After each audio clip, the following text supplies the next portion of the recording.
Kaput berarti belum. Tahu. Belum. Yang di daerah timur.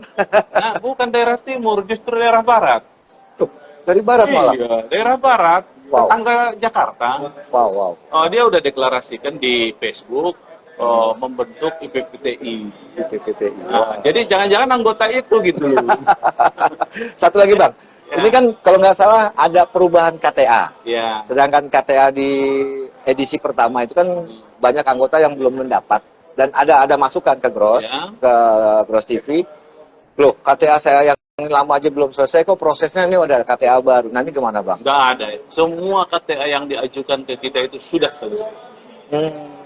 Ya, jadi tidak ada yang tidak selesai. Oke. Ya, kita kan aktif di grup Ketua Pengdas Indonesia. Ya. Nah, jadi kemarin udah diselesaikan, ya ada lagi yang masuk, ya kita selesaikan sehari 2 hari juga selesai. Bahkan kadang tuh kalau lagi kemarin memang agak sedikit agak telat ya penerbitan kartu tanda anggota karena kita dalam sejarah IPAT belum pernah IPAT ini sejak lahir tahun 87 sampai dengan kemarin itu melaporkan pajak SPT belum pernah. Kemarin sibuk kita itu. Jadi akhirnya di akhir pendaftaran itu kan SPT tahunan itu kan untuk badan hukum itu kan kemarin 30 April. Ya, betul. Ya. Jadi kita sibuk kemarin di bulan April itu menyelesaikan itu banyak syarat-syaratnya, rekening, harus cari EPIN di kantor pelayanan pajak, KPP, ya harus segala macam lah ya. Nah, alhamdulillah sudah resmi, kita sudah melaporkan karena di 2 audit yang tahun 2021-2022 selalu muncul di situ bahwa IPAT ini sejak lahir belum pernah menyampaikan SPT tahunan. Belum pernah laporan ya? Ya. Nah, sekarang kita udah keren. melakukan pelaporan. Jadi kemarin ada beberapa orang yang meminta KTA, kita minta dikirimkan berita acara pengangkatan, KTP, kemudian itu SK. SK ya sama foto.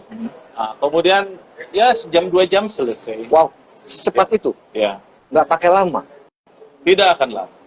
Nah, Ya, jadi kalau ada yang mengatakan lama itu, ya mungkin kemarin lama ya, tapi itu lamanya juga seminggu. 7 hari. Ya beda dengan dulu, zaman-zaman dulu kan, zaman Pasapran itu kan lama itu ya. Iya. Ya, jadi zaman Pasapran, terus zaman sebelumnya juga lama. Iya. Bisa 2 bulan, 3 bulan. Sekarang 1 jam, 2 jam selesai. Kalau yang masih punya KTA lama, yang warna hijau polos, sekarang kan udah ada logo BNI ya di ujung. Bisa nggak mendaftar? Oh bisa, itu yang ada barcode-nya yang dikeluarkan oleh kita sejak 2021 itu sampai sekarang bisa. Oh berarti yang pakai yang hijau polos bisa? Berarti nggak perlu ganti KTA dulu, daftar dulu boleh? Kalau misalnya udah rusak barcode-nya, itu diinfokan ke kita, akan dikirim digital. Nah untuk masalah pendaftaran sudah clear Bang, berarti kan tidak ada kendala sebetulnya untuk mendaftar? Harusnya tidak ada kendala, kalau berniat mendaftar. Dan jangan daftar saja, juga dibayar kontribusinya. Nanti tidak keluar ke kartu tanda pesertanya gitu loh. Oh iya, ya kalau belum daftar mana ada keluar SPS-nya mana keluar? Iya itu dia maksudnya. Surat perintah setornya kan belum keluar kalau belum daftar. Bang kalau untuk materinya apa nih Bang? Rencana untuk diangkat di Kongres? Oh iya, materinya kita itu jadi gini, teman-teman di kemarin di seminar internasional itu kan masih bicara cyber notari. Ya. Nah, kalau kita di IPAT itu udah lewat itu. Jadi cyber notari itu sudah tidak lagi kita permasalahkan. Karena legalitas daripada cyber tersebut di di IPAT itu, di PPAT itu sudah memadai dan sudah cukup aturannya. Nah, kita justru karena kemarin itu kan kita ikut itu mulai dari FGD dengan BRIN, ya, kemudian FGD juga dengan pusat pengembangan kebijakan standarisasi pertanahan. Oh kita masih di belakangnya itu, Pusdatin kan pelaksana ya. Iya. Kita di dapurnya itu ikut kita. Wow. Ya, jadi terlibat? Terlibat kita di dapurnya itu di Pusdatin. Pusdatin itu adalah pelaksana. Iya. Jadi kita di pusat kebijakan standarisasi hukum pertanahan, kemudian dengan BRIN ya, Itu ada beberapa kali kita ikut terlibat di situ. Termasuk kita juga FGD dengan Universitas Indonesia, ya, sehingga Universitas Indonesia sekarang itu agak care ke IPAT itu. Oke. Mereka tahu bahwa kita itu bukan bukan kaleng-kaleng gitulah. Ahli-ahli yang di kita itu bukan kaleng-kaleng, Kacang-kacangan. bukan kacang-kacang gitu ya. Jadi Iya, iya, kita iya. itu. Nah, sekarang yang kita pikirkan di IPAT itu adalah ya, kalau kemarin mereka menseminarkan cyber notari, kita sudah tidak di situ. Tapi Bang, boleh nggak saya mengklarifikasi? Apakah sudah diatur untuk digital atau cyber notary itu di PP? Di 379. di peraturan di Pemerintah. Undang-Undang Cipta Kerja kan udah. Oh. Akta PPAT itu kan boleh dibuat dalam bentuk digital. Oh, mengacunya ke sana. Ya. Nah, kemudian di PP 18 2001 juga kan sudah disebutkan di situ. Jadi udah nggak ada lagi permasalahan di situ. Nah, kemudian tekniknya yang akan dipilih juga kita udah ada gambaran, Ya, ya. Tidak memakai peralihan yang ada di blockchain. Jadi adalah khas Indonesia. Jadi kalau orang tuh ya, PPAT itu harus bangga. PPAT itu adalah salah satu keunggulan daripada Indonesia. Tidak ada di luar negeri PPAT, Mas Mahfud. Ya. Jadi itu adalah hukum khas Indonesia. Jadi ke depan kita harus buat ya PPAT ini sebagai objek riset dari luar negeri. Wow. Bahwa ini adalah khas Indonesia. Tapi ada kekhawatiran nggak dari Pak Ketum Ya. kalau nanti ke depan itu akan merambah ke akta digital? Kalau Lah, bicara ya, memang kita kan tadi itu udah nggak lagi kita permasalahkan. Tadi udah saya sampaikan.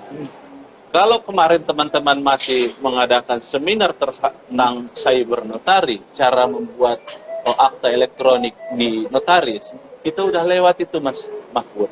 apakah nggak mengancam pekerjaan PPAT kalau sudah jadi akta Itulah yang digital? saya katakan tadi. Insya Allah itu kita tidak akan mengikuti konsep yang ada di blockchain. Kalau di blockchain itu kan ada, untuk transaksi itu kan hanya ada 3 pihak. Menjual, pembeli, bank. Iya, Selesai itu didaftarin. betul. Di Indonesia tidak begitu. Ini oke. adalah khas Indonesia. Makanya saya katakan ya. Jadi kita ini cita-cita dari Kementerian ATR bahwa digitalisasi pelayanan pendaftaran pertanahan itu adalah kelas dunia. Memang ke sana arahnya. Berarti tidak mengkikis pekerjaan PPAT dong? Insya Allah. Dalam artian kan yang jadi kekhawatiran anggota PPAT di lapangan. Kecuali ya, PPAT bikin gaduh terus. Lah, ya bikin gaduhnya apa? Iya. Bekerja sama dengan mafia tanah, ya, merugikan masyarakat terus, ya, dan segala macam. Nah, ini memang menjadi tantangan kita, ya. Jadi teman-teman yang yang hobi kirim-kirim akta, ya, kemudian tidak menandatangani akta di hadapannya, itu nanti akan terkikis dengan adanya alat akta elektronik. Jika itu diberlakukan, itu akan mengurangi mafia-mafia tanah atau praktek-praktek abnormal yang tadi itu. Nah, kita justru fokus saat ini apa akibat hukum yang akan terjadi jika akta elektronik itu diberlakukan. Risiko-risiko apa saja yang terjadi pada PPAT. Ya, itulah fokus kita sekarang. Itulah bahan riset kita. Ya, yang sudah kita perbincangkan ya dengan Fakultas Hukum Universitas Sumatera Utara dan Universitas Padjadjaran Bandung. Itu.